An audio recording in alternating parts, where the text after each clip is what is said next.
Welcome to Creepy Horror Tales. I'm so glad you're here. This channel is your go-to spot for spine-chilling stories that thrill and captivate. While our tales may be scary and spooky, they're also perfect for those moments when you want to relax and embrace a little excitement. So, settle in, let the eerie atmosphere wash over you, and enjoy the delightful chills that await. Please subscribe to our channel so you can enjoy more of our spooky stories. I never thought I'd be the one telling this story. It feels like something out of a horror movie, but I swear to you, every single word is real. It happened to me, and I'm still not sure I'm free of it. I had just graduated, barely 22, and full of idealism about making a difference. I'd worked my whole life to become a teacher, and when I was offered a position as the principal of a small school in a rural town, I thought I'd hit the jackpot. It seemed like the perfect opportunity. Sure, it was in the middle of nowhere, but I figured it was the kind of place where I could make a real impact. I didn't think twice when I took the job. The school itself was old, really old. It looked like it hadn't been touched in decades. The kind of place where the floorboards creaked with every step and the walls were constantly cold. But the building had charm, or at least that's what I told myself when I moved in.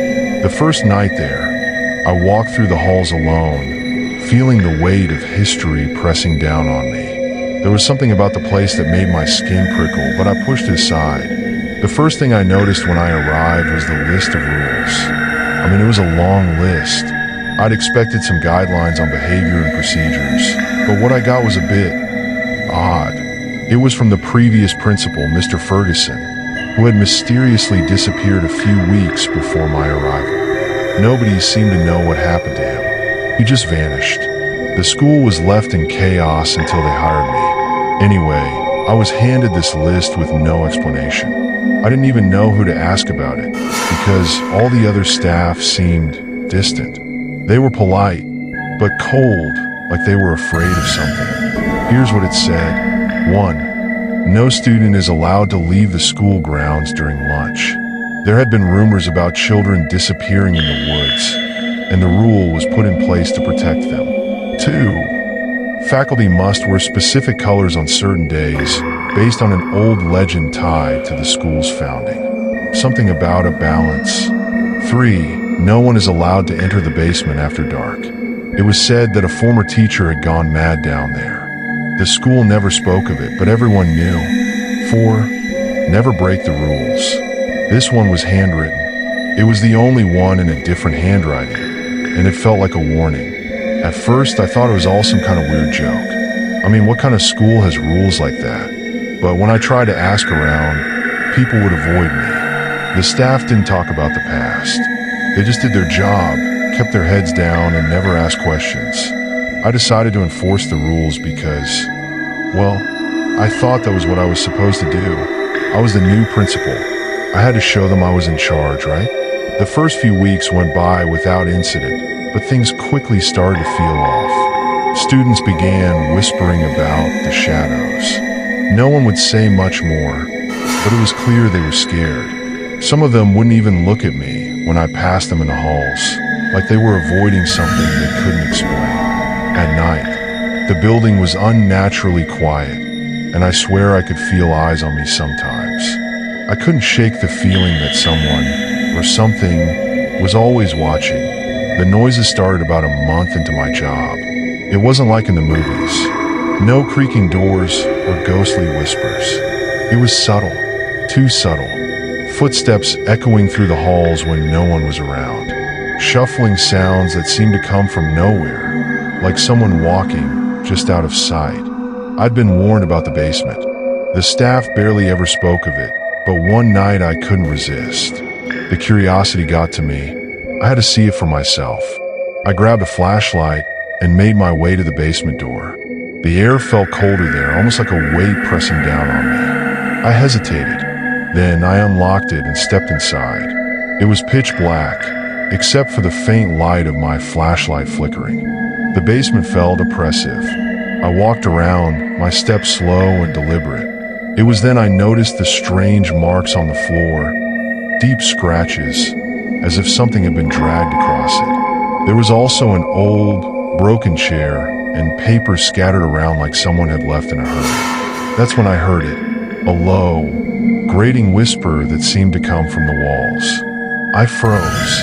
It wasn't loud, but it was clear. "Don't break the rules." I bolted out of there, heart racing, and told myself it was just my imagination. But deep down, I knew it wasn't.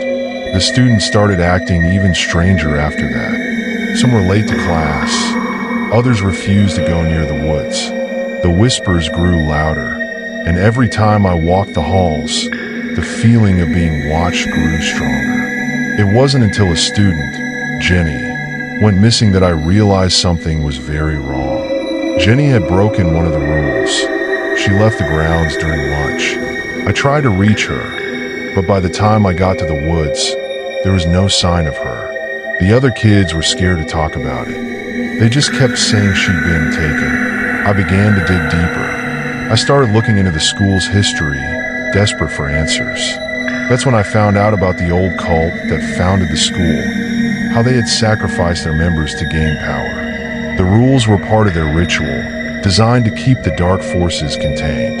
The more I learned, the more everything made sense. The missing principles, the strange behavior of the staff. The rules were meant to keep the spirits at bay. Breaking them would awaken something terrible. The final confrontation happened in the basement. I found Jenny there, her eyes wide in fear, but she wasn't alone. The ghost of the mad teacher was there, and she told me everything. Enforcing the rules was the only thing keeping the evil spirits from escaping. With a mix of desperation and defiance, I challenged the spirits. I couldn't let them have Jenny. I broke the rules in front of them, and in that moment, everything seemed to collapse. The walls cracked. The air felt thick with a suffocating presence. But somehow, I managed to free Jenny.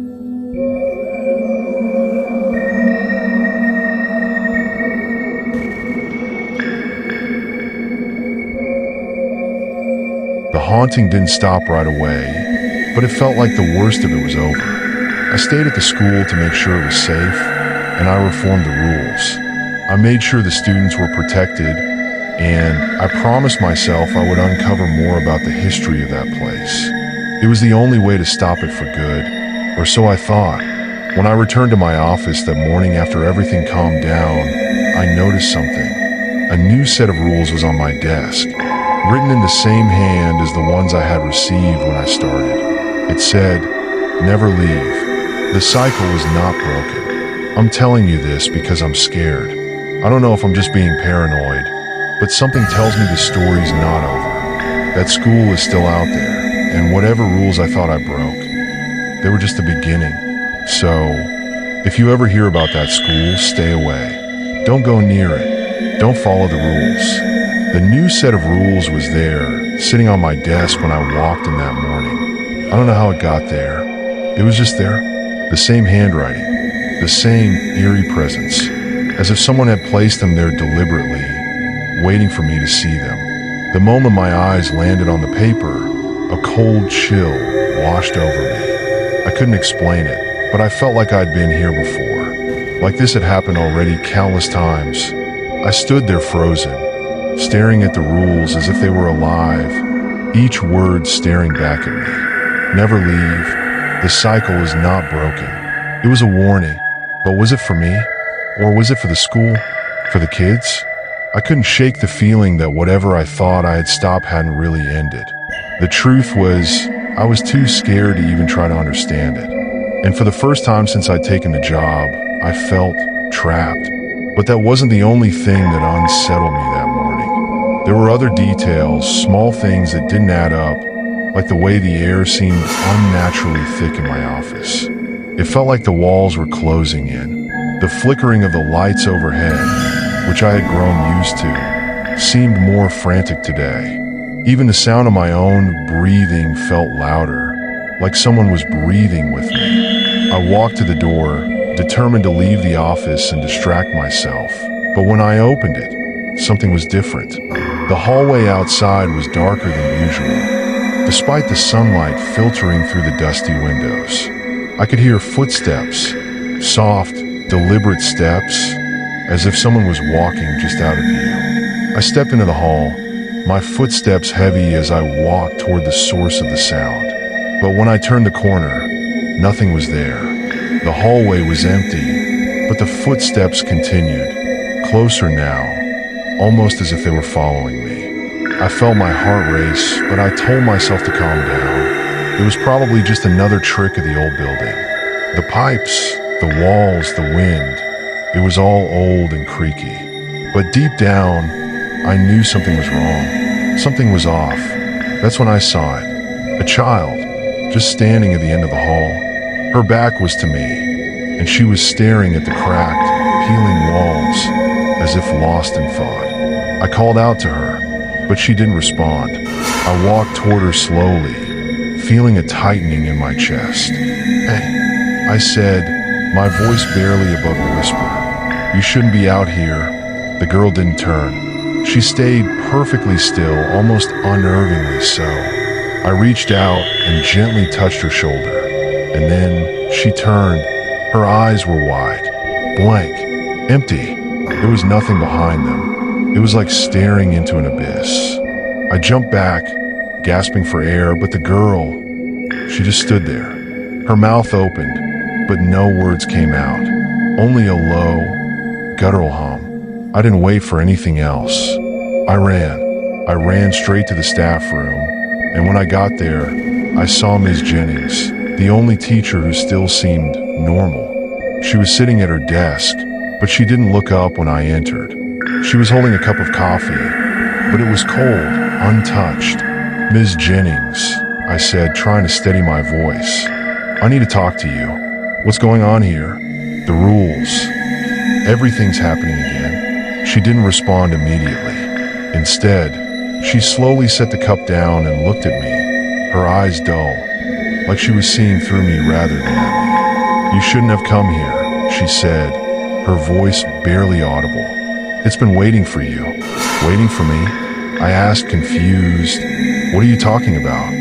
Ms. Jennings sighed, her shoulders sagging as though she'd been carrying a heavy weight for years.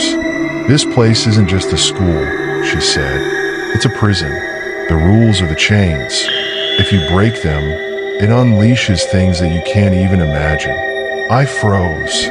I couldn't believe what I was hearing. "What do you mean? The rules? Are they keeping something locked up?" "Yes," she replied, her voice shaking. "They've always kept it contained. The cult, the founders, they made the rules to bind the spirits, to keep the darkness from spreading. But it's never fully gone. It just waits. Waits for what?" I asked, my voice hoarse. "Waits for someone like you," she said, a sad, almost resigned look in her eyes. "Someone who doesn't understand the consequences of breaking the rules." I felt a cold shiver run down my spine as the weight of her words hit me. It wasn't just a haunted school. It was a prison for something ancient and powerful. And now, I had unknowingly become part of the cycle that kept it locked away. I turned to leave, my mind racing with the implications of what Ms. Jennings had just told me. But as I reached the door, she stopped me. "Be careful," she warned. "It knows you're trying to break the cycle. It will do anything to keep you from doing that." I didn't know what to say. I just nodded and left, the sound of my footsteps echoing through the empty halls as I walked back to my office. The rules were back in front of me, taunting me with their simple, cryptic message: the cycle is not broken. I sat down at my desk, trying to process everything I had learned. The missing students, the strange behavior of the faculty, the ever-present sense of dread. It was all connected. But how? And why? What was the real purpose behind all of this? Then, as I was lost in thought, the door to my office creaked open. I looked up. It was Jenny. She looked different. Her face was pale, her eyes sunken and hollow, but her expression was calm, too calm. "I don't know if I should have come back," she said, her voice low, almost monotone. "Jenny," I said, standing up, "where have you been? We thought you were..." She held up a hand to stop me. I never left. I was always here, always in the basement. You just couldn't see me. I felt a chill wash over me as I realized what she was implying. Jenny wasn't Jenny anymore. You broke the rules, didn't you? She whispered. That's why you're here. That's why you're part of it now. I took a step back. What are you talking about? I didn't break anything. But she just smiled. The rules are always watching. You can't escape them. No one can. I tried to speak, but no words came out. I was paralyzed, stuck in place, as Jenny's expression twisted into something almost unrecognizable. And then, just like that, she was gone, vanished, without a trace. But the air was thick with something new, something that made my skin crawl. A knock came at the door. I didn't want to open it. I didn't want to face whatever was waiting for me on the other side. But I knew I had to. When I opened the door, it was empty. But on the floor in front of me was a single piece of paper. It read, "You're not the first to try."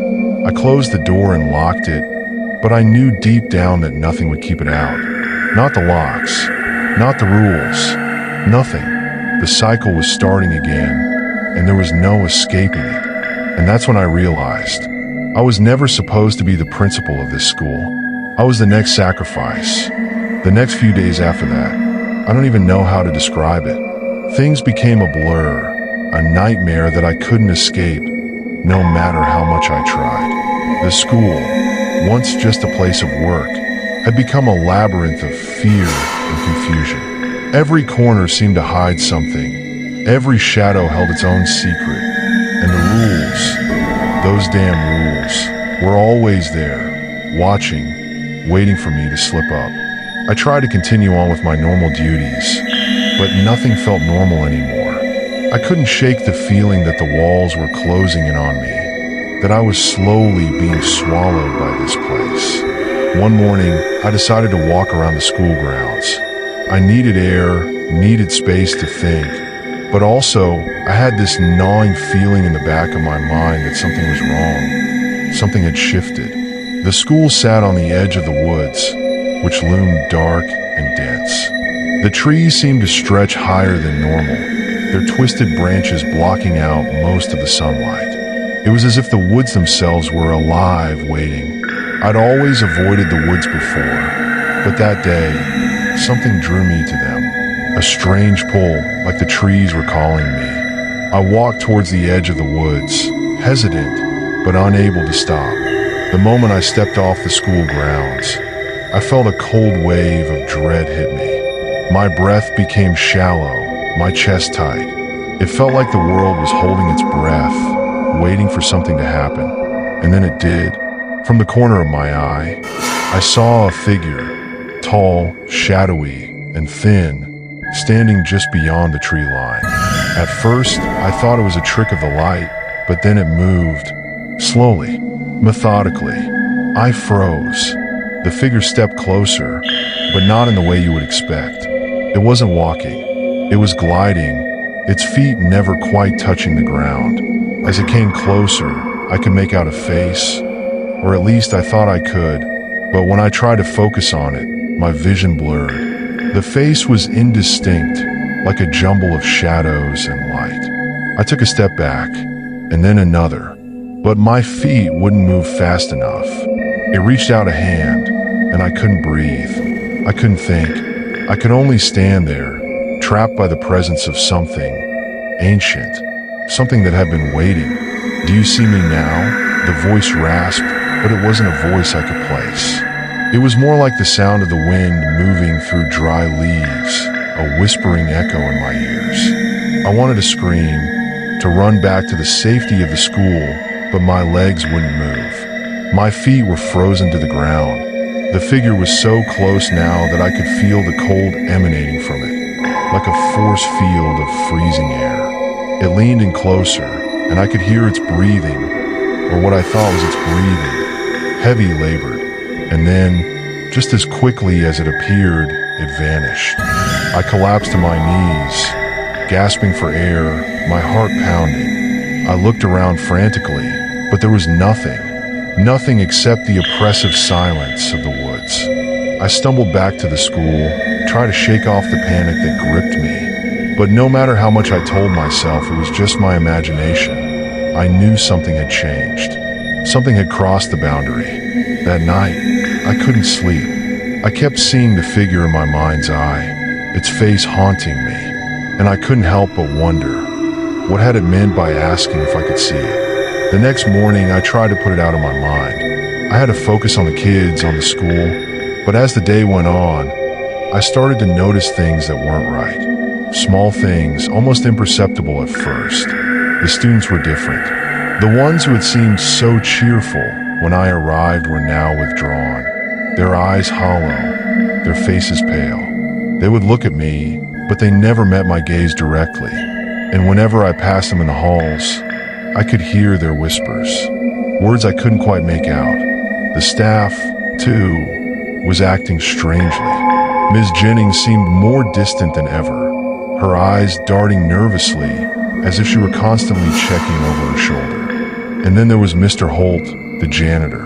He had been one of the first to greet me when I started, but now he wouldn't even look at me. Every time I passed him, I could hear him muttering under his breath, like he was saying some kind of prayer or chant. I finally couldn't take it anymore. I had to get to the bottom of this. That afternoon, I went to the library, thinking maybe I could find some historical records about the school. The old files, the documents, something that would explain what was really happening. As I dug through the dusty shelves, I stumbled upon a worn, leather-bound journal. It was tucked away at the very back of the library, as though it had been intentionally hidden. I pulled it out, my fingers trembling as I opened the first page. The handwriting inside was old, too old, like it had been written decades ago. It was a diary, and it was written by none other than the first principal of the school, Jonathan Croft. I had read his name before in the files, but nothing about him had stood out. He had been the founder of the school, but his record was sparse. There were no personal details, no family history, just basic facts about his tenure. I assumed he had been another of the faceless administrators who had come and gone. But this diary? It was something else entirely. The first few pages were mundane. Mentions of school events, student progress, and the usual work of a principal. But as I turned the pages, I began to see something darker.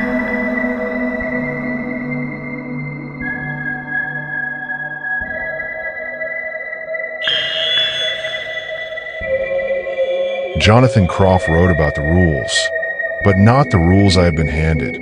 These were different, more specific, more detailed, and most unsettling of all. Croft wrote about a presence in the school, something he couldn't explain, something he felt was pressing on the school, a weight that had been there since its founding. And then it got worse. In one of the later entries, Croft wrote about a ceremony, a ritual that had been performed in secret. He described a group of individuals, powerful, ancient, who had come to the school under the guise of helping it grow. They had performed strange rites deep in the basement, rituals that had bound the school to something older than time itself. Something evil, something hungry. Croft wrote that after the ritual, the students began to change. They grew quiet, withdrawn. Some of them stopped speaking entirely. Others seemed to disappear, vanishing without a trace. The entries became more erratic after that. Croft mentioned a curse that had taken root in the school, a curse tied to the very foundation of the building.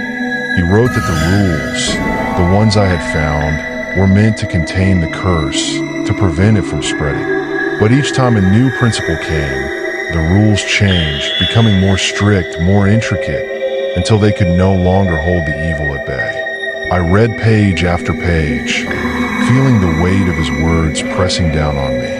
The deeper I went, the clearer it became that the curse wasn't just something in the past. It was still here, and it was waiting for someone to break the rules, for someone to make the mistake that would finally release it. I closed the diary with shaking hands, the weight of what I had just read crashing down on me. This wasn't just a haunting. This was something far older, far more dangerous than I could have ever imagined. And I had made the mistake of coming here. After reading Jonathan Croft's diary, I felt like I had stumbled upon something I wasn't supposed to know. Something that, if I were smart, I would have closed the book and walked away from. But I couldn't. I couldn't leave. Not now. Not after everything I had seen. I spent the rest of that day in a haze. My mind kept racing, trying to process the journal's revelations. A curse, rituals, ancient evil. But the most terrifying part? Croft had written about the principal who came after him, and the principal after that. Each one growing more paranoid, more desperate to contain whatever dark force had been awakened here. Each one had added new rules, new restrictions, but the force always found a way to push back. There was one entry that I couldn't stop thinking about. Croft had written about something called the Binding. According to his notes, the curse was bound to the school, not just by the rules, but by something deeper, the students. They weren't just victims. They were part of the trap. They were the key to containing it. I thought back to the strange behavior I'd seen in the students. Their vacant expressions, their withdrawn nature. Had they always been like this? Or was it just now, when the curse was starting to claw its way out again? I tried to shake off the dread that was crawling up my spine. I had to get out of this. I had to fix this. But how? That night, I decided to return to the basement. I couldn't stop thinking about it. The basement. The place everyone avoided. The place where the rituals had taken place. The place where Croft had written about the final seal. The moment I stepped into the hallway, the temperature dropped, like someone had thrown open the door to a freezer. The flickering lights cast long shadows, and the usual creaks of the building seemed louder, more pronounced. The school felt alive in a way it never had before. I knew I was walking towards something I couldn't undo, but I had no choice. The basement door was at the far end of the hall. It was locked, of course.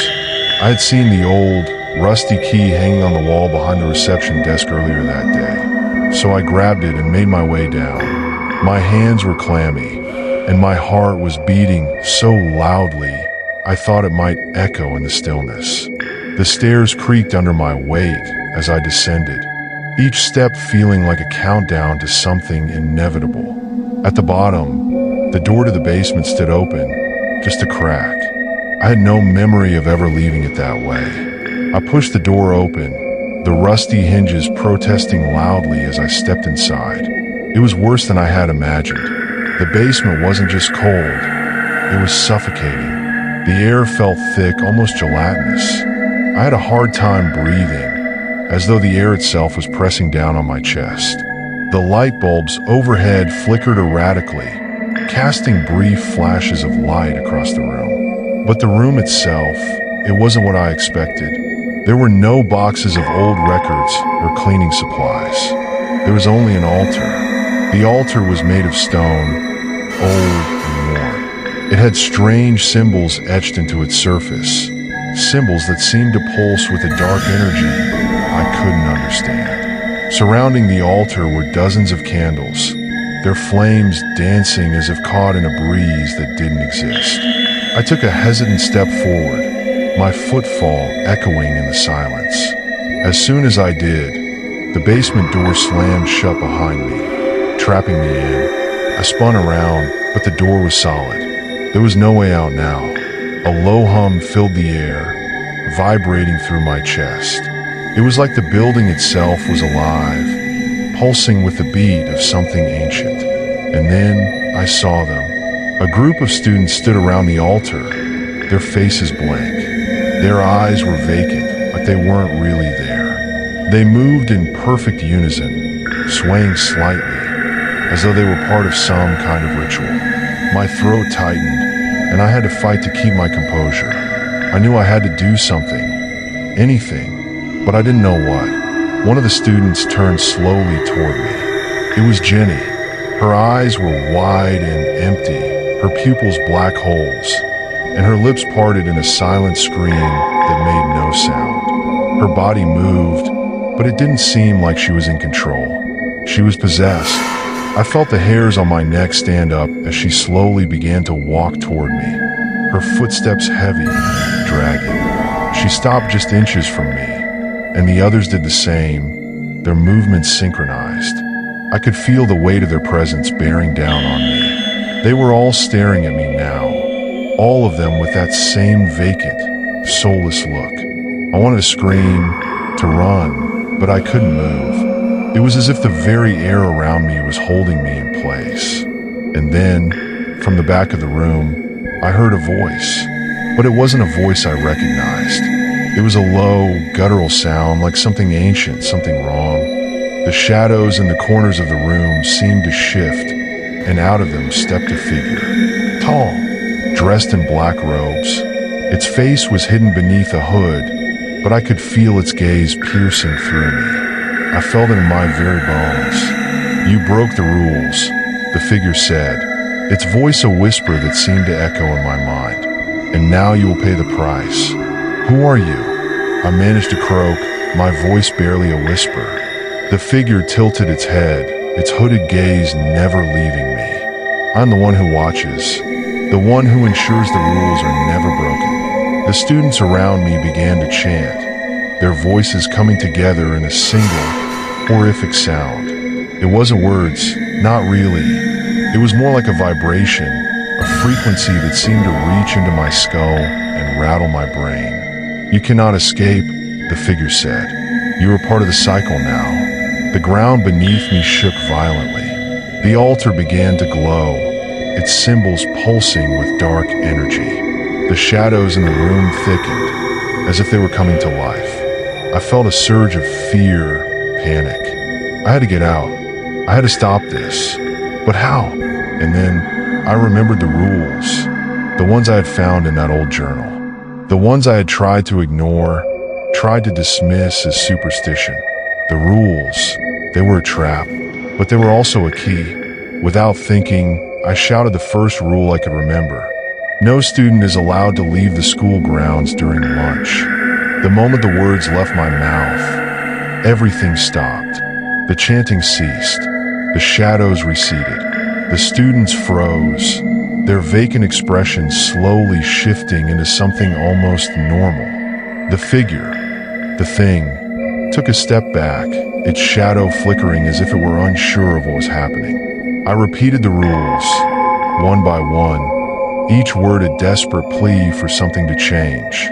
And as I spoke, the oppressive weight in the room began to lift. The altar's glow faded. The students blinked, as if waking from a deep sleep. But even as I felt the pressure easing, I knew it wasn't over. Not yet. The figure raised its head, and I could see its face now. Hollow, empty, like a skull, its eyes nothing but deep black voids. "You cannot break the cycle," it whispered, its voice growing colder, more distant. I took a step forward, determined to end it. "Watch me." The words hung in the air, thick with the tension of everything we had been through, everything that had brought us to this point. I stood there in the cold, suffocating basement, facing the creature, or whatever it was, whose presence alone felt like an immovable weight pressing against my chest. "You cannot break the cycle," it said again, its voice colder now, like an echo in a vast, empty cavern. But something inside me snapped. I wasn't just some scared kid fresh out of college anymore. I wasn't some new principal who could be intimidated by ghost stories or whispers in the halls. I wasn't here to play by the rules that had been set by those who came before me. I had to stop this. In it for good, for the students, for the entire town. I stepped forward, every instinct in my body screaming for me to run, but I stood my ground. "I'm not leaving until this ends." The figure's hollow eyes bore into mine. There was no humanity left in those eyes, only darkness, an abyss.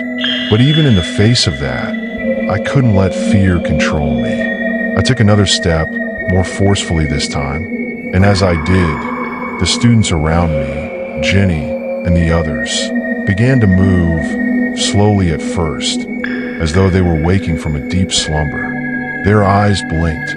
Some of them rubbed their faces, as though realizing they were no longer trapped in whatever trance had held them. But their expressions were still vacant, hollow, like they didn't know who they were, where they were, or even what they were. I could feel it, like the air was alive with the thrum of something ancient and powerful stirring, waiting to be released. But there was one thing that still made sense: the rules. The rules I had been handed, the ones I had dismissed, the ones that had now turned into my weapon. With my voice trembling, but determined, I spoke again. No one is allowed to enter the basement after dark.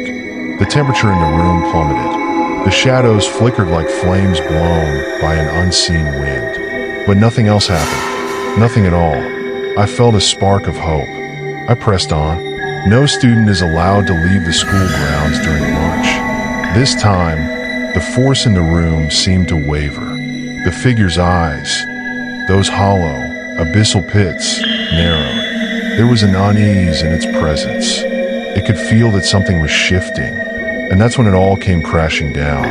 The ground beneath me shook violently, a deep rumble, like the building itself was coming apart at the seams. The walls groaned, the ceiling cracking with the force of some unseen force trying to break free. The altar, oh God, the altar, began to glow again, a sickly green light now emanating from it, swirling around the room in chaotic patterns. The students flinched, backing away as if they could sense what was happening. Their faces were beginning to regain some semblance of life, but it was fleeting. Their eyes flickered between confusion and something darker. The figure, now more visible than ever, took a step forward. I could feel its presence pushing against me, as if trying to force me into submission. It was like a pressure building, rising to the breaking point. I could hear my pulse in my ears, feel my chest tightening, the air around me thick with malevolent intent. "You think you can stop it?" the figure hissed, its voice scraping at my skin like fingernails on a chalkboard. "You think these rules can save you? They are nothing. You are nothing." The words hit me like a slap to the face, but I didn't stop. I couldn't. I clenched my fists, forcing my legs to stay planted firmly on the ground. I thought back to the journal, to Jonathan Croft's final entry, the binding, the ritual. It wasn't just about the rules. It was about breaking them, about the choice to follow or defy them. If I broke the rules, it would unleash the curse. But if I forced the curse to confront itself, forced the figure to obey, it could be sealed once more. I took a deep breath and spoke, my voice shaking but resolute. All faculty must wear specific colors on certain days, based on an obscure legend tied to the school's founding. The room erupted with energy. The lights above flickered violently, threatening to explode. The students screamed, but their voices were drowned by a deafening roar. The very walls of the basement seemed to strain against the pressure, like the building itself was fighting against whatever dark force was trying to break free. I didn't stop. No one is allowed to break the rules. No one leaves. No one breaks the bond. The temperature dropped even further, a freezing chill sweeping through the room like an avalanche. The figure's presence grew stronger, its form stretching, twisting as though it was tearing through reality itself. I could see it now, the truth, the horror of it all. The figure wasn't just some ancient evil. It wasn't just a specter. It was a part of the school, a part of the curse. It had always been here, tied to the building, to the very foundation of the land it stood upon. It was the reason the rules existed. It was the force that kept everything in balance. But balance was an illusion, a fragile thing that could easily shatter. And I was shattering it as I spoke the last rule, the final rule, the one that had kept me alive, kept the students alive. Everything fell into chaos. The basement doors slammed open, the sound of creaking wood and splintering nails echoing through the building. I could feel the power of the curse, the force trying to pull me into its grasp, but I refused to let it. I stepped forward, and as I did, the altar exploded. The green light exploded outward, like a burst of light and darkness all at once.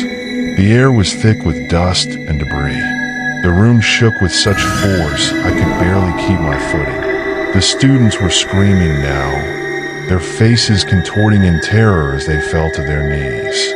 But their voices weren't their own. They were the voices of something else, something ancient, something that had been trapped in the bones of the school for centuries. "Leave them alone," I screamed, but my voice was drowned out by the cacophony of noise, by the howling of the wind and the cracking of the earth itself. And then I saw it, the face.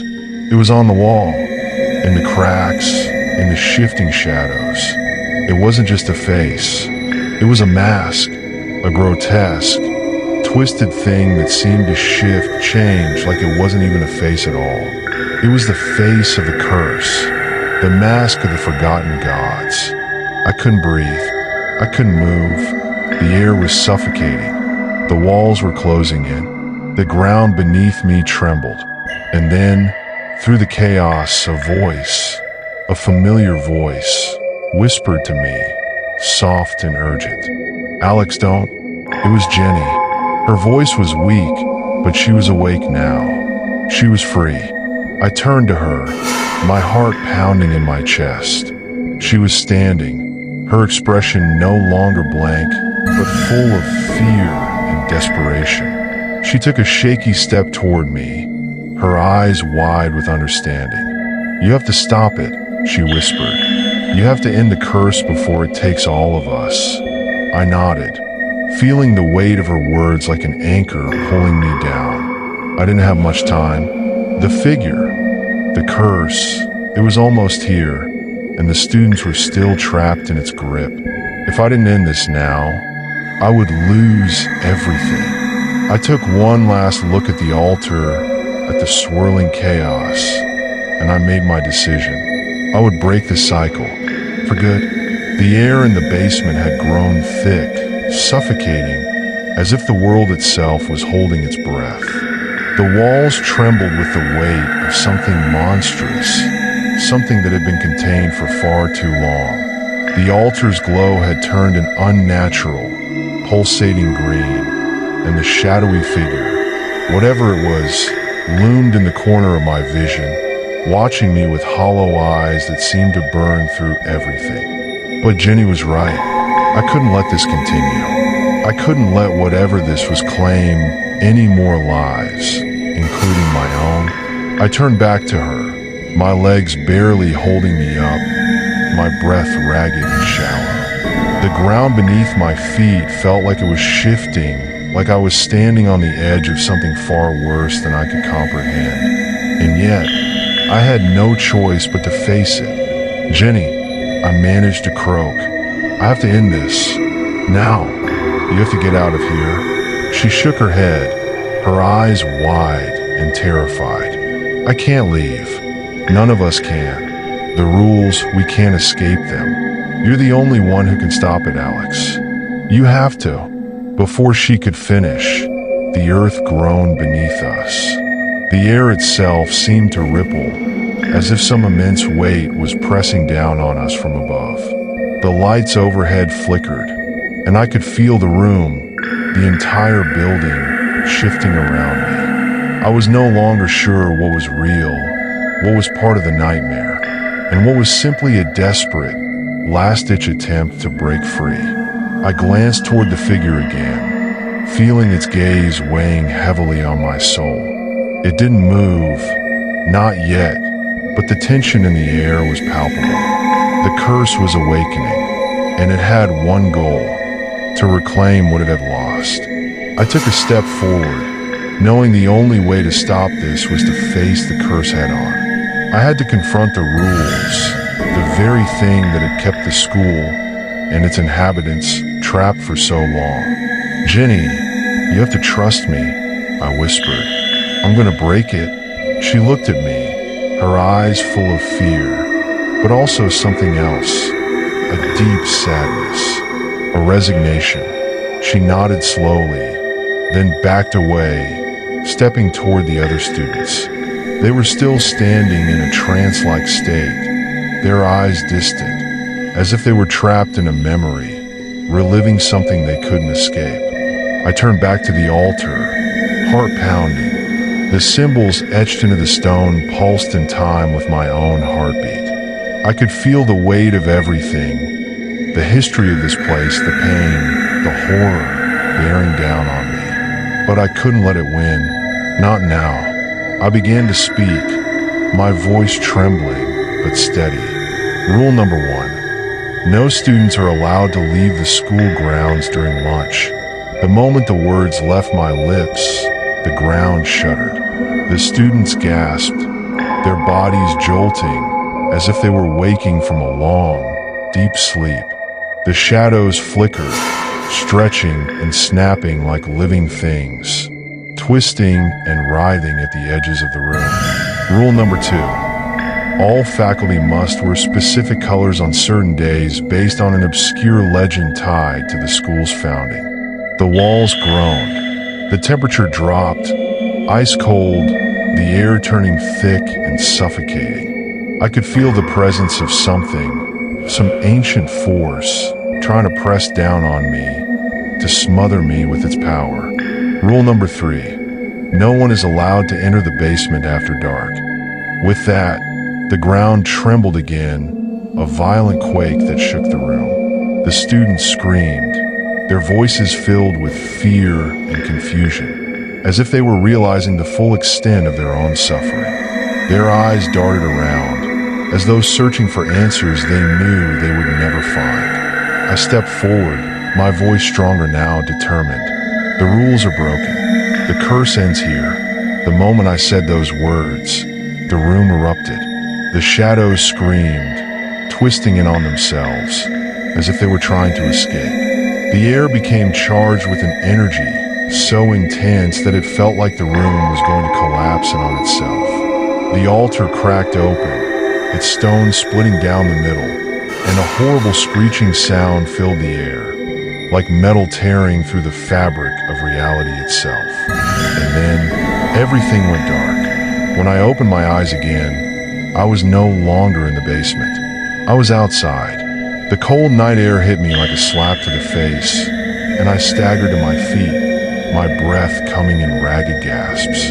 The sky above was a deep, unsettling black, as though the stars themselves had fled in terror. I looked around, trying to make sense of what was happening. The school stood before me, silent and unmoving. The dense woods surrounding the building were still, as if they were waiting for something to happen. I could feel the presence of the curse, still lingering, still watching me. But it was different now. It wasn't as oppressive. It wasn't as powerful. I blinked, trying to clear the disorientation from my mind, and then I saw them, the students. They were standing just outside the school, staring at me. Jenny, the others. They were no longer trapped. They were free, but there was something strange in their eyes. They didn't look relieved. They didn't look thankful. They just stared, blankly, like they had forgotten everything that had just happened. I took a step forward, but Jenny stepped back, her expression unreadable. She didn't speak. She didn't move. I could feel the air shifting again, and before I could take another step, I heard it. A faint sound, barely perceptible, but they're all the same. It was coming from the school. The doors of the building were opening and closing, like they were caught in a gust of wind, but there was no wind. And then a voice, a soft whisper. The rules are still here. It wasn't Jenny's voice. It wasn't anyone's voice. It was a cold, empty voice that sent chills down my spine. I turned around, my heart pounding, and saw it. On the desk inside the school, a new set of rules had appeared. They were written in the same faded ink as the ones from the journal, the same eerie handwriting that had haunted me since the day I arrived. They were short, to the point. 1. No student may question the rules. 2. The principal must always obey. 3. The cycle must continue. I felt my stomach drop. It was happening again. The curse. The cycle. I turned back to Jenny and the other students, but their faces had changed. They weren't the same. They looked empty, as though they had never truly been alive to begin with. I was about to say something, but I stopped myself. What could I say? What could I do? The rules were never truly broken. The cycle wasn't over. It was just beginning again. The ground trembled beneath me, and I felt something cold wrap around my heart. I looked up at the school, at the new set of rules, and I realized one terrifying truth. It was never going to end. The rules were always going to be there. They would always be waiting. And so, with that horrifying thought, I turned and walked away from the school, knowing that I had just become another part of its cursed history. The chill in the air clung to me like a second skin as I stepped further away from the school. The weight of what I had just seen pressed down on me, but I couldn't look back. I couldn't. The sight of the new set of rules on that desk, written in that same sickly ink, had shattered whatever remnants of sanity I had left. It wasn't over, not by a long shot. I tried to push the thought from my mind, tried to convince myself that I had done what needed to be done, that breaking the cycle had freed the students, that the curse would finally lose its hold. But I knew better. The eerie whisper, the voice that had warned me, still echoed in my ears. The cycle must continue. As I walked further from the school, I could feel the presence of something behind me. Not something I could see, but something I could feel, heavy in the air like a suffocating fog that made my skin crawl. I had learned long ago that there were things far worse than ghosts, far worse than curses. There were forces in this world, ancient and unseen, that thrived on fear and chaos. And they had found me. The ground beneath me felt unnaturally firm, like it was pressing back, resisting my every step. The dense woods surrounding the school loomed, dark and silent. The trees seemed to bend inward, as if they were reaching for me, their gnarled branches twisting like fingers, waiting to grab me and pull me back into the darkness. I shook my head, trying to clear the fog that seemed to cloud my mind. What was happening? Was this some form of lingering supernatural influence? Or was I simply losing my grip on reality? The world around me felt like a twisted nightmare that refused to end. I kept walking, my feet dragging, but I couldn't shake the feeling that something was watching me. Something waiting for me to make a mistake, to look back. But I refused. I kept my eyes ahead, focused on putting as much distance as I could between myself and the school. Suddenly, there was a sound, a soft crunch like something or someone stepping on dry leaves. I froze. The sound was too deliberate, too close. It wasn't the wind. It wasn't an animal. It was a footstep. I turned sharply, my heart pounding in my chest, expecting to see something or someone standing in the trees. But there was nothing. I let out a breath I didn't realize I had been holding. Maybe it was just my mind playing tricks on me. After everything that had happened in that school, everything I had experienced, my mind was fragile. I had to stay strong, but then the voice came again. The voice I had heard earlier. Faint, barely a whisper, but it was unmistakable. The rules are still here. I spun around, my pulse racing. This time, I couldn't ignore it. I knew what I had to do, even if it terrified me. I couldn't escape the curse. I couldn't outrun it. It was tied to me, to the school, to the land itself. It wasn't just the building that was haunted. It was everything. The earth, the woods, the air itself. The curse had spread beyond those walls, like an infection, and there was no escaping it. I looked up at the dark sky, searching for some sign, some indication that I was wrong, that I was just imagining things. But the stars were gone, replaced by a swirling mass of clouds that seemed to shift and move, twisting like the figure I had faced in the basement. It was as if the very sky was alive, a reflection of the dark forces that had taken hold of the school. I felt the first real shiver of dread crawl up my spine. I wasn't alone. I turned slowly, scanning the trees, the shadows, my heart pounding in my chest.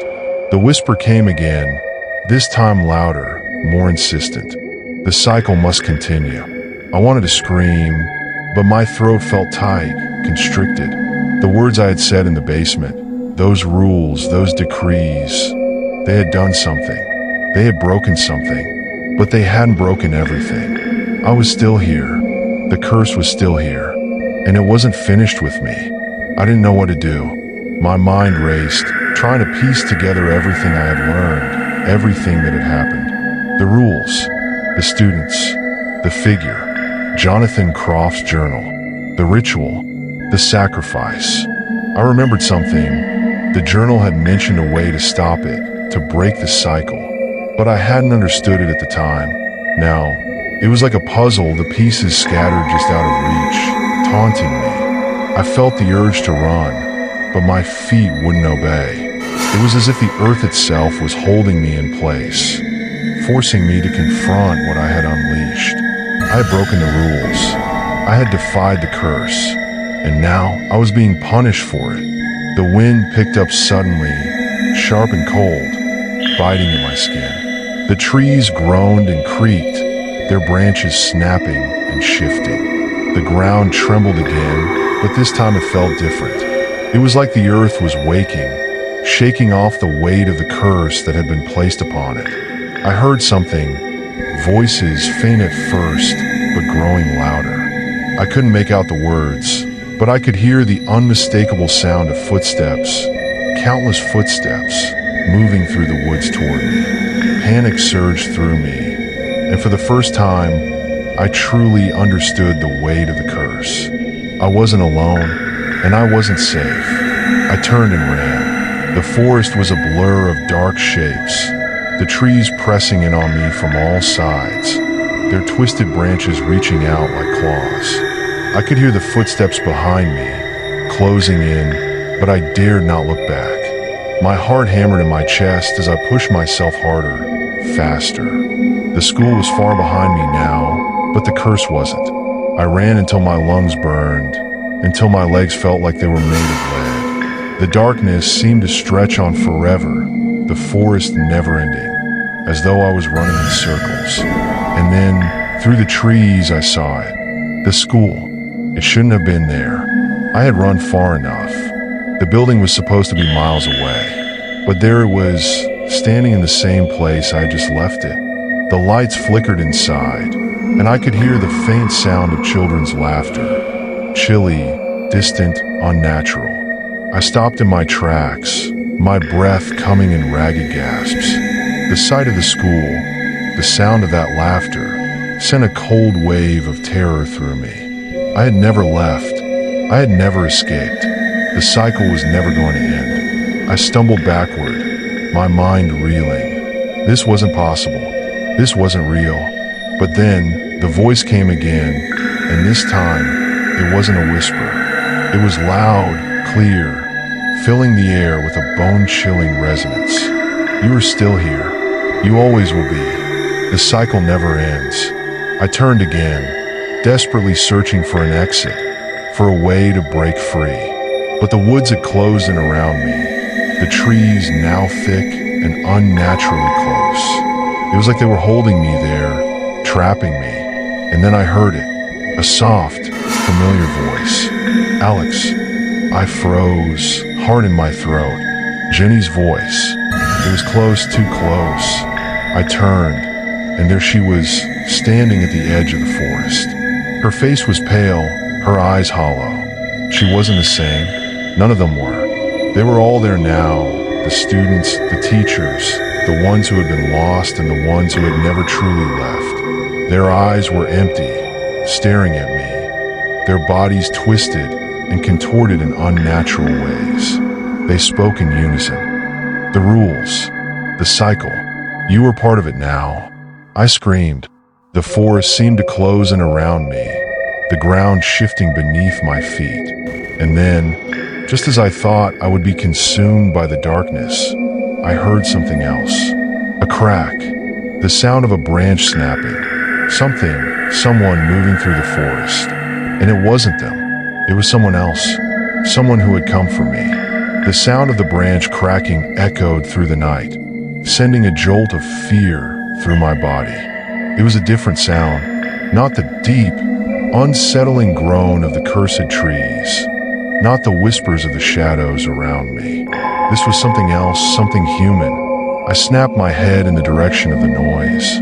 My eyes frantically searched the darkness, but it was as if the forest itself was swallowing up the sound, hiding it in the dense undergrowth. The figure standing at the edge of the woods seemed to shimmer, as though the air around it had thickened, become darker, heavier. It was there, just beyond my vision, but I could feel its presence. It was real. "Who's there?"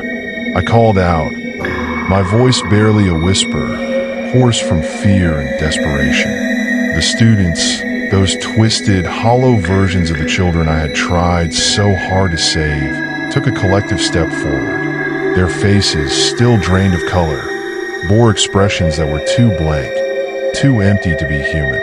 Their movements were stiff, mechanical, like puppets on a string.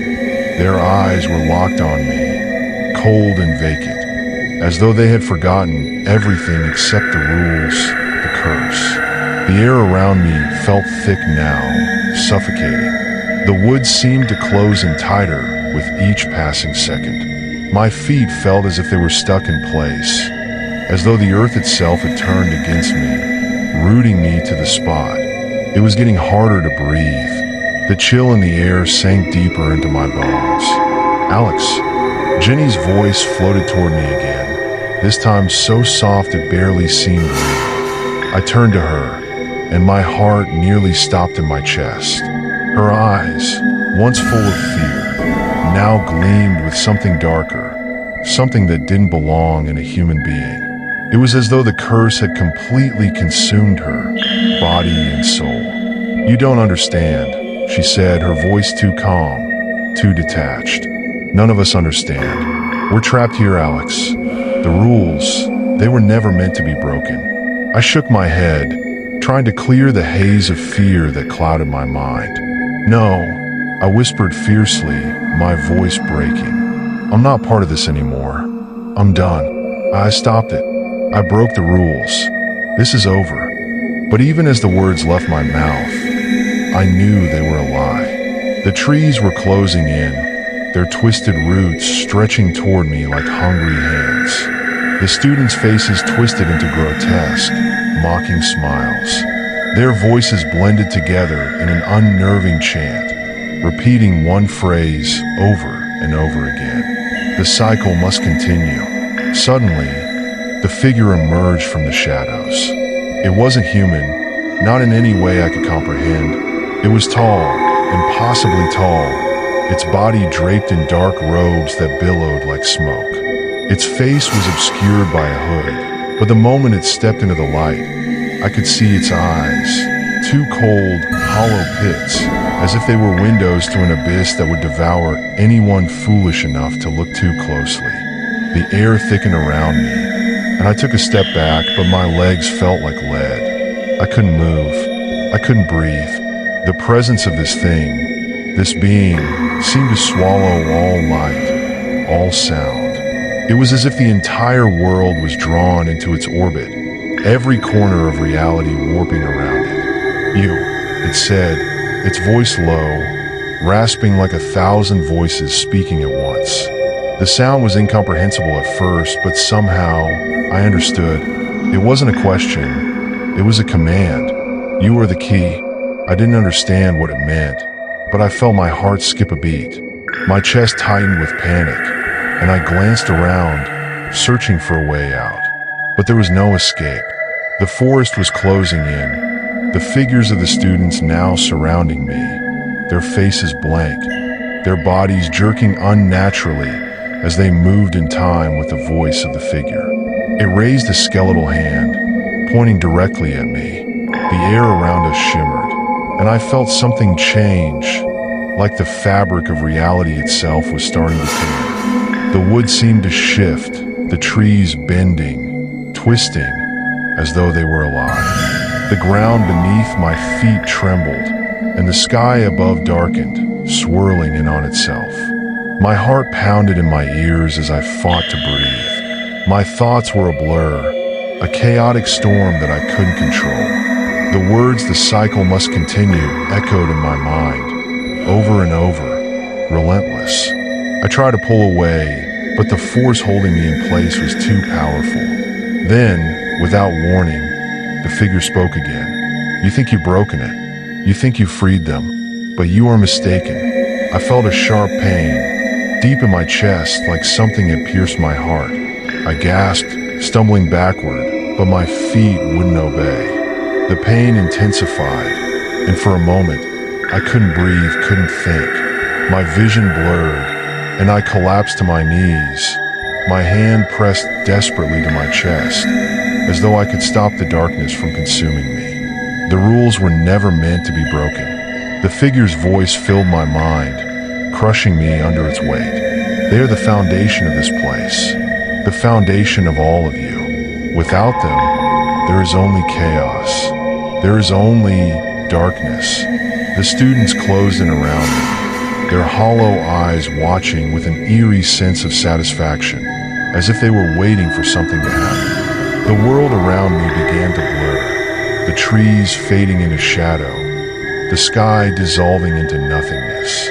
I could feel the ground beneath me shifting, the very earth itself alive, as if it were pulling me into its depths.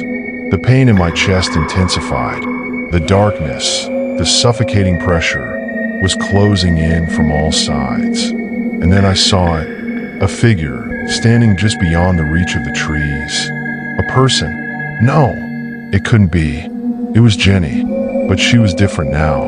Her eyes were black, completely black, no white, no pupils, just an empty void.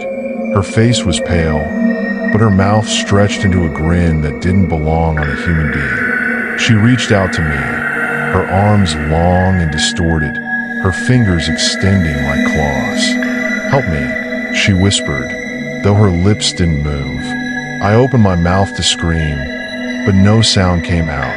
My throat felt raw, like something had clawed at it from the inside. The figure, the one who had been standing at the edge of the forest, moved closer now, stepping through the trees with unnatural grace. As it drew near, I realized that it wasn't alone. Other figures were behind it, shadows in the darkness, all wearing the same dark robes, all with the same empty, hollow eyes. "Why?" I gasped, barely able to choke the words out. "Why are you doing this?" The figure tilted its head, as though amused by my question. "We are not doing anything," it said, its voice filling my head, flooding my thoughts. "The cycle is. It always has been." I felt the cold touch of the darkness surrounding me, creeping into my veins, suffocating me. The rules, the curse, the ritual, it was all connected. Everything that had happened, everything that had led me to this moment, had been part of something far older, far darker than I could ever comprehend. And it wasn't over. The cycle was only beginning again. I heard the voice, faint, distant, but unmistakable. The rules, the cycle must continue. I closed my eyes, and in that moment I knew. It was true. There was no escape. There never would be. The darkness pressed in like a living thing. Every breath I took felt like I was swallowing smoke, choking on the cold air that wrapped around me. I was trapped. There was no escape. None at all. The world I once knew, the world I thought I could control, was slipping away, unraveling like a thread too weak to hold. I couldn't feel my legs. My hands were shaking uncontrollably, but I couldn't move. The weight of everything, the curse, the cycle, the figure in front of me, and the hundreds of eyes watching from the woods, held me in place like invisible chains. I tried to scream, to do something, anything to break free from this hell, but my throat was closed tight, no sound coming out. The darkness pressed in harder, suffocating, suffocating. "You think you can escape?" The figure's voice echoed again, reverberating in my skull, drowning out everything else. I couldn't tell if the words were in my head or spoken aloud. Maybe it didn't matter anymore. It all felt the same. The cycle must continue. It wasn't a question. It wasn't even a statement. It was a command, an unbreakable truth that tied me to this place, to this moment, to the rules. My eyes snapped open, but everything was distorted. The trees were bending at unnatural angles, their gnarled branches twisting like fingers reaching out to grab me, to pull me down into the depths of this cursed land. The air was thick with the scent of damp earth, and beneath that, something rancid, something old, something dead. And there, in the distance, behind the trees, I saw them, the students.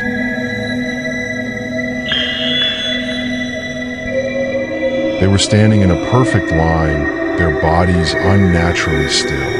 Their eyes were wide open, black as pitch, staring at me with hollow, lifeless intensity. Some of their faces were frozen in expressions of fear, others in twisted smiles, but none of them moved. Not a single breath, not a single blink. I wanted to scream, but all I could do was stare at them. What was happening? Where had they come from? How could they be here, outside the school, when I had thought, when I had hoped that they were free? But I knew the answer already, even if I wasn't ready to face it. They hadn't been freed. They had never been freed. This was part of the curse, the cycle, the rules. The voice came again, closer this time. I could feel the breath of it on the back of my neck, cold and suffocating. The rules are the foundation of everything. Without them, there is only chaos. I turned slowly, my body stiff, my movements jerky, as if I wasn't entirely in control of them. My eyes locked on the figure again. Its face was hidden, but I could feel its eyes, its presence, as if it was reading my thoughts, feeding on my fear. W, who are you? I managed to croak, my voice barely a whisper. It didn't respond with words. Instead, it moved closer, each step deliberate, its robe billowing as though it was floating. The students didn't move, but I could see their faces now, every detail twisted with something unnatural. The boy who had gone missing, Caleb, was there, his face pale and stretched in a grotesque, silent scream. I saw Jenny too. She was different now. Her eyes black, her mouth wide, filled with teeth that didn't belong in a human. The others too. Each one had changed. Each one was an image of something broken. We were once like you, the figure said, its voice a rasp of many, too many voices. We thought we could change things. We thought we could break the cycle. The words sank in like ice. My stomach twisted with a sickening realization. They had been part of it too. They had tried to fight it, but they had failed. And now you will become part of it, just like us. Forever. I tried to turn away, but my body refused. I couldn't move. I was rooted in place, my feet glued to the ground. The figure stepped closer, and the air around me grew heavier with every movement it made. It was like the world was pressing in on me, suffocating, drawing me in closer to the cursed heart of this place.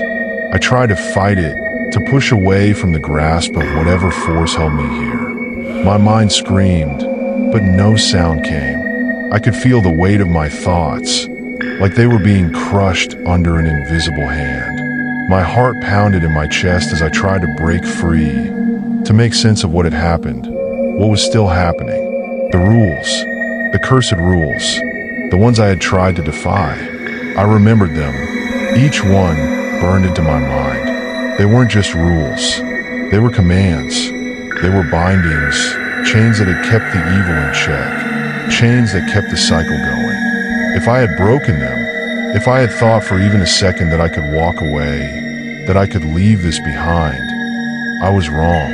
I was never meant to leave. None of us were. You think you can break free? The voice mocked me again, low and resonant. It wasn't just a voice anymore. It was everywhere in my head and my body, in the very air around me. It was the darkness itself. There is no escape. Not for you. Not for them. not for anyone. The rules are here to stay. And just like that, everything clicked. The missing students, the disappearances, the whispers, the strange rules. It had all been set in motion long before I ever arrived. The cycle had always been there. I was part of it. I wasn't going to stop it. I was going to keep it going. I wasn't some hero who would save the day. I was just another piece in the game. But how? How could I be a part of this curse? How had it gotten so deep into my soul without me realizing it? I looked around desperately, my mind racing. I thought of Jonathan Croft's journal, the warnings. The rules had been there to keep the curse in check, to trap the spirits, to prevent the horror from spreading. But they weren't just a list. They were a set of conditions that had to be followed, no matter what. Breaking them had set something in motion. It had undone the balance. And now it was coming for me. The figure, the one I had called the teacher, stepped forward again, its presence overwhelming. It reached out, a skeletal hand brushing lightly against my forehead. "You've done your part," it said, its voice turning cold, more final. "Now you will take your place, as we all have." I felt the darkness seep into my skin, into my bones, wrapping around my heart like a vice. A cold, numbing sensation spread through me, paralyzing me from the inside out. And then it stopped. For just a moment, everything was still, silent. But then, the ground began to rumble beneath me. The air itself crackled with a strange energy. The trees around me began to sway wildly, as if caught in an invisible storm. The students, no, not students anymore, began to move again. But their movements were different now. Slower, almost mechanical. And their faces, they were twisted in expressions of agony. Their eyes were still black, but now there was something else there. Something ancient. Something that had been buried for centuries. I felt a cold hand, not the figures, but someone else's, touch my shoulder. I turned. Jenny stood behind me. But this wasn't the girl I had tried to save. Her body was hunched over, her skin pale and stretched tight. Her eyes, those black, lifeless eyes, stared at me with hollow emptiness. And her mouth opened, and out came the chant. The cycle must continue. It wasn't her voice. It wasn't her at all. I had become a part of the curse, a part of the cycle. There was no escaping now. I don't know how long I stood there, staring into Jenny's black eyes, the chant repeating over and over in the back of my mind. The words seemed to rip through the air, filling the world with a sense of finality, as though the air itself was a tightrope stretching towards some terrible, inevitable conclusion. I was part of it now, part of the curse, part of the cycle. There was no way back. The students around me, those poor, twisted souls, started to move in slow, deliberate steps, their bodies jerking with unnatural precision. Their eyes were fixed on me, their faces blank, each of them repeating the same words in unison. The cycle must continue. It was as though their very existence was wrapped in those words, as if they had no will of their own anymore. I could feel my heart pounding painfully in my chest, my breath shallow, but there was nothing I could do to stop it. Every thought, every instinct told me to run, but I was frozen, bound by the invisible force that held this place together. The figure, the one that had brought me here in the first place, was still standing in front of me.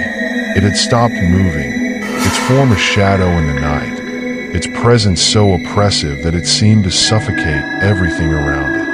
And yet, somehow, I couldn't tear my eyes away. There was something familiar about it. Its silence, its stillness, as if it had been waiting for me to realize the truth. I swallowed, forcing my voice out.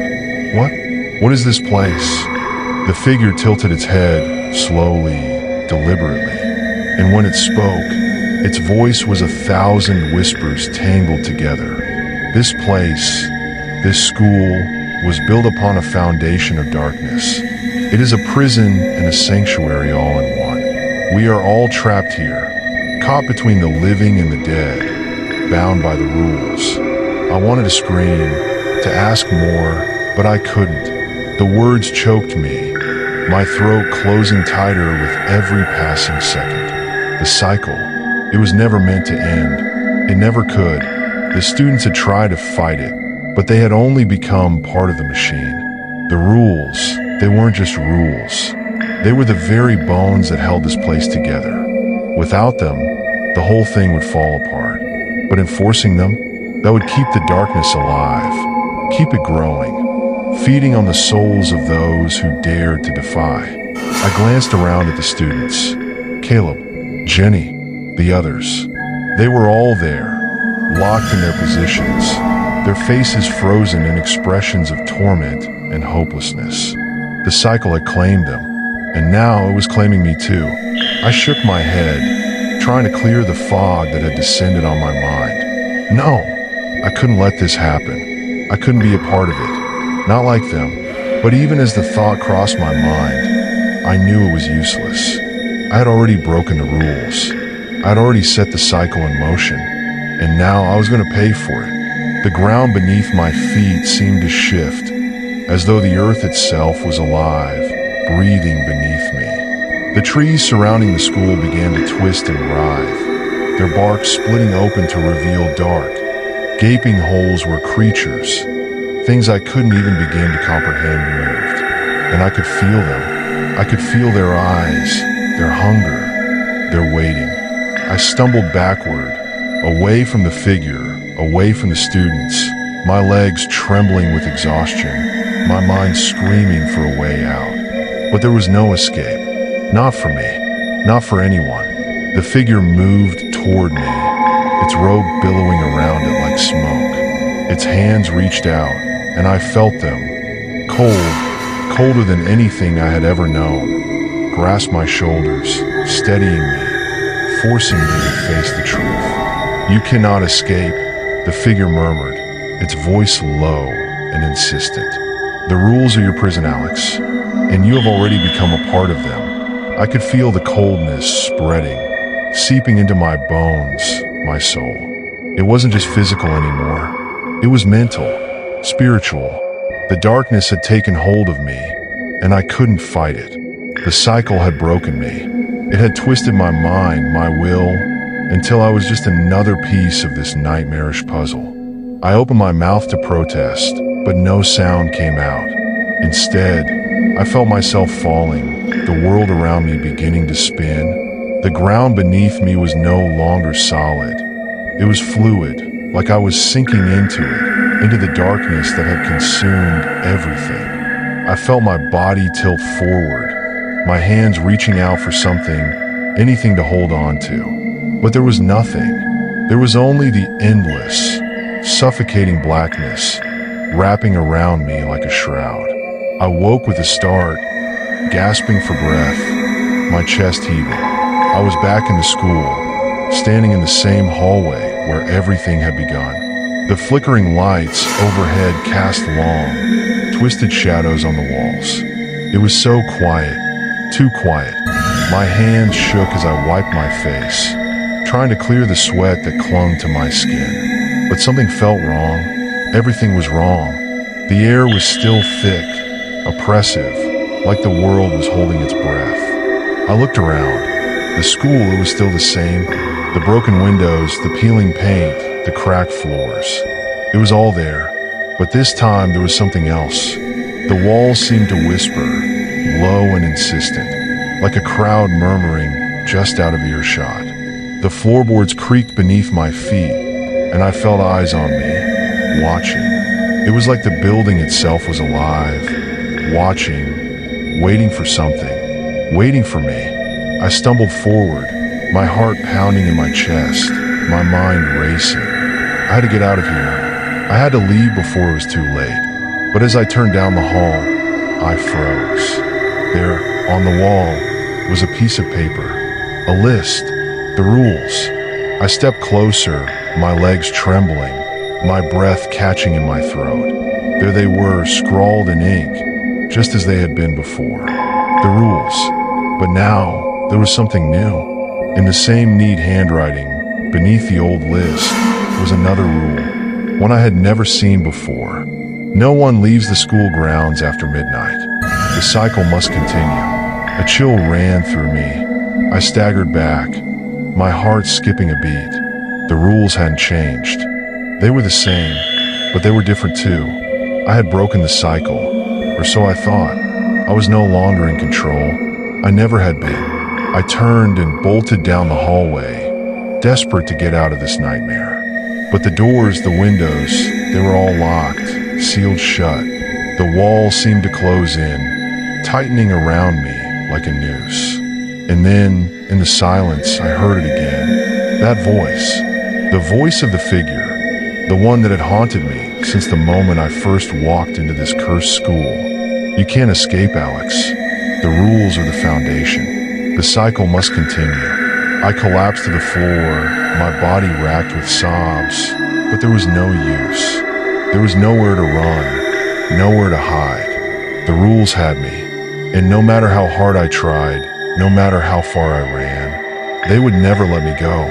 The cold stone beneath me was like a prison, my body numb to the touch of the floor as I sat there, my chest heaving with panicked breaths. I didn't want to believe it. I couldn't believe it, but the truth was right there in front of me. The rules, they were everything. They were the reason this place existed. They were the reason the curse had taken root and spread, like a disease in the walls of the school, in the soil under its foundation. The walls seemed to close in, the shadows on the floor stretching toward me like hands, grasping at my legs, pulling me deeper into the nightmare. The voice that had haunted me, the one that I couldn't escape, echoed in my ears once more. The cycle must continue. The rules are the foundation. The whispers in the hall grew louder. They weren't just the wind anymore. They were voices, faint but clear.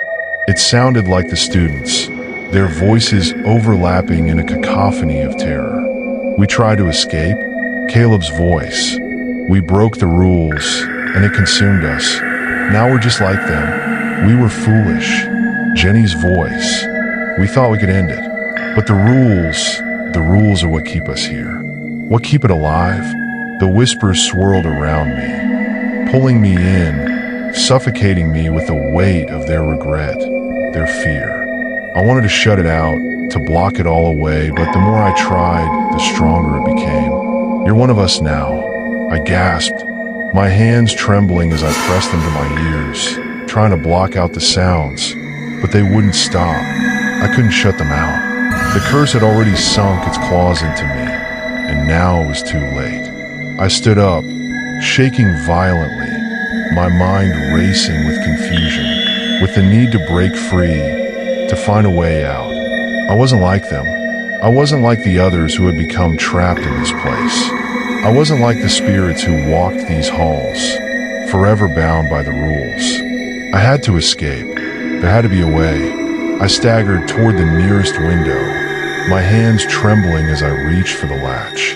But when I pulled it open, the night air hit me like a wall of ice, and I felt my heart skip a beat. There was something out there, something moving in the shadows just beyond the school grounds.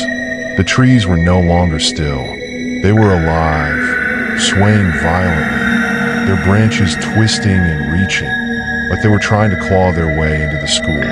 And in the distance, beyond the trees, I saw the outlines of figures moving. The students. No! I slammed the window shut, my breath coming in sharp gasps as I backed away. The walls seemed to close in tighter now, the shadows creeping closer, the air growing colder. You cannot escape. The voice again, low and insistent. It was all around me, inside me. The rules will always find you. I turned around, desperate for an answer, for a way out. But the school was no longer just a building. It was a living, breathing thing. The halls stretched and twisted, the doors multiplying, the floors shifting beneath me. The walls seemed to pulse with life, each heartbeat louder than the last. It was like the school had taken on a mind of its own, and I was just another pawn in its twisted game. I bolted down the hall, not knowing where I was going, just trying to escape the suffocating presence that was closing in on me. But no matter how fast I ran, no matter which door I opened, I couldn't seem to escape the same hallway. It was like the school was folding in on itself, trapping me in this endless loop of fear and hopelessness. And then, just as I was about to collapse from exhaustion, I saw it. At the end of the hall, barely visible through the fog of my panic-stricken mind, there was a door I hadn't seen before. It was old, weathered, the wood warped and cracked with age. But something about it felt different. Something about it felt important. I stumbled toward it, my heart hammering in my chest. As I reached for the handle, I felt a strange pulse of energy, something cold and dark, like a current of electricity running through the air. The door creaked open slowly, as though it was waiting for me, and I stepped inside, desperate for any kind of escape. The room beyond was unlike anything I had ever seen. It was a vast, dimly lit chamber, its walls lined with old, dusty bookshelves, their contents stacked in disorganized piles. The air was thick with the scent of mildew and decay. But in the center of the room, there was something more. A large, stone pedestal, standing alone in the middle of the floor. Upon it rested a book, an old, tattered book, its cover so worn that the title was illegible. I felt drawn to it. Something was pulling me toward it, urging me to open it, to read the answers that were buried inside. I hesitated, but in the end, I couldn't resist. I reached out, my fingers trembling, and opened the book. Inside, the pages were filled with strange, cryptic symbols, their meanings lost to time. But there in the center of the book was a page that caught my attention. The words were clear, the writing sharp and precise, as though they had been written just for me. It was a list, the rules. I knew them. I had seen them before. But this one was different. It was darker, more insistent. It was written with a sense of finality, a sense of warning. Each rule more twisted than the last, each one more terrifying. And at the bottom of the page, there was one last rule. You must break the cycle, but you cannot do it alone. I froze. I read it again, my heart pounding in my chest. It made no sense. I had to break the cycle, but the last part, I couldn't do it alone. What did that mean? Who could help me? How could I ever escape this place? I slammed the book shut, my mind reeling with confusion. The shadows in the room seemed to grow darker, thicker, pressing in on me, suffocating me. The walls closed in again, the air growing colder, thicker with the presence of something alive. I heard the whispers again, louder now, more insistent. You cannot escape, Alex. And then I saw them, the students, the missing ones. They were standing at the doorway, their eyes black, their bodies still, their mouths open in silent screams. They weren't real. They couldn't be. But they were there. They were watching me. I didn't know how much time had passed, how long I had been in that room. The whispers grew louder, the shadows moving closer, and I realized it wasn't just the school that had changed. It was me. The cycle had begun to take hold of me. I wasn't just trying to break free. I was becoming a part of it, and I had no idea how much longer I could fight it. The room felt like it was closing in on me, the shadows stretching longer, colder, tighter around my body. My pulse quickened, my breath shallow. Every instinct told me to run, but where could I go? The door was no longer visible. The walls were pressing in from all sides, and the whispers had reached a crescendo. The voices of the students, their hollow eyes, the faces I'd seen twisted in fear. They were here. They were all here. I felt like I was suffocating, drowning in the wind. The truth, the terrible, unbearable truth, was that this place was never going to let me go. It had been waiting for me, just as it had waited for all the others. Every principal before me had tried to escape the cycle, and every single one had failed. It wasn't just a haunting, it was a curse. A curse so old that it had woven itself into the very fabric of the school, into the souls of every person who had stepped forward. And now it was my turn. The book and the rules, they weren't just guidelines. They were the lifeblood of this place, the foundation that held everything together. I had broken them, and in doing so, I had awakened something ancient, something far worse than I could have imagined. I could hear the whispers of the lost students, their voices haunting the edges of my thoughts. It's too late, Alex. You're one of us now. I closed my eyes, trying to block them out, but the images flooded my mind. The students, my students, were walking toward me, their expressions empty, their eyes as dark as the moon. The air around me thickened, heavier with each passing moment. The stone walls were alive, their surfaces twitching like they were breathing. The room was pulsing, alive with dark energy. I stumbled back, my mind racing. There had to be a way out. I couldn't become like them. I couldn't be trapped here forever. You can't break the cycle alone. The voice echoed, clearer now. The rules will always find you. The curse will never let you go. You were bound by it, Alex. I thought of the page in the book. The final rule. The one that had stood out above all the others. You must break the cycle, but you cannot do it alone. The words struck me with the force of a revelation. I wasn't supposed to fight this alone. I wasn't supposed to break it by myself. But who could help me? Who could possibly break free of this cursed place, this prison of rules? The answer hit me like a bolt of lightning. I had to save them. I had to save the students. All of them. Caleb, Jenny, the others. They were all stuck here, just like me. They were all trapped in this hole, doomed to repeat the cycle for eternity, unless I could somehow find a way to break the rules and free them. The whispers were growing louder now. The students were coming closer, their movements slow and deliberate. I could feel them surrounding me, their empty eyes never leaving mine.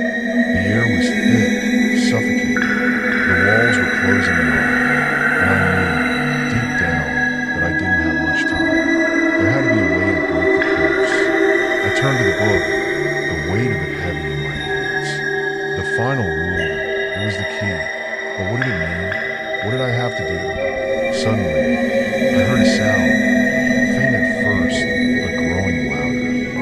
Footsteps, the sound of someone walking in the hall outside the room. My heart skipped a beat. I wasn't alone.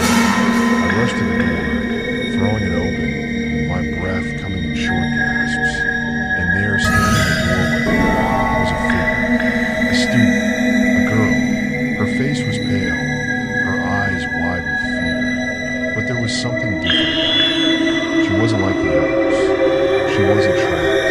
Help me, she whispered, her voice hoarse, barely audible. You have to help us. I stared at her, my heart pounding. What do you mean? How can I help? She took a step toward me, her hand trembling. You have to break the rules. All of them. You have to destroy the foundation. The ground beneath my feet rumbled, and I felt a sudden wave of dizziness. The shadows in the room twisted, as if reacting to her words. But how? I gasped, the fear tightening around my throat. The rules are everything. They're the only thing keeping this place from. You've already broken them, she interrupted. Now you just have to finish it. You can't do it alone. You have to destroy the foundation, the heart of the school. The word struck me like a thunderclap. The heart of the school, the foundation. I knew exactly what she meant. The basement. The basement was where it all began. The source of the curse. It was there that the original rules were written. There that the first sacrifice had been made. The school's dark origin was tied to that place. If I wanted it all, I had to destroy the very heart of the school. I grabbed her arm, pulling her toward me. We have to go to the basement, I said, my voice trembling. Together, she nodded, her eyes filled with both fear and determination. We had no time to waste. We ran. The hallway seemed to shift around us, twisting and changing, but we pushed through, our footsteps echoing in the silence. The darkness seemed to stretch in all directions, but we didn't stop. We couldn't. We reached the basement door, and I yanked it open. The stairs descended into an impenetrable blackness. I could feel the cold emanating from the darkness below, as though we're a living thing, waiting for us to enter. We descended. At the bottom, the room stretched out in front of us, barely visible in the faint light of my flashlight. The air was thick, heavy with the weight of centuries. The walls were lined with old, cracked stone, and at the center of the room was a pedestal.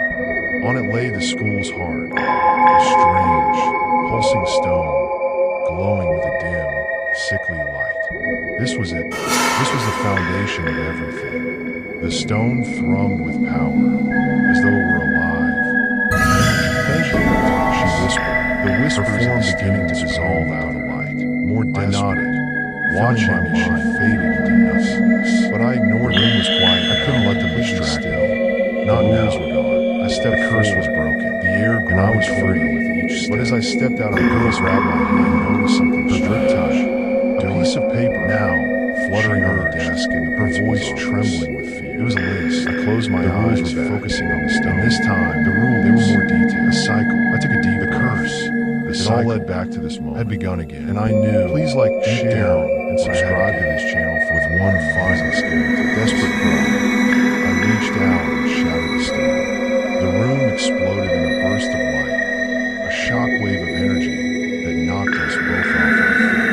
When I opened my eyes, the world was still. The shadows that had clung to the walls vanished. The air was no longer suffocating. The whispers had stopped. The cycle was broken. But as I looked around, I saw the faces of the students, fading, their expressions now peaceful.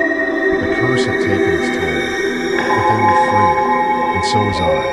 I turned to the girl beside me, and she smiled, a sad, wistful smile.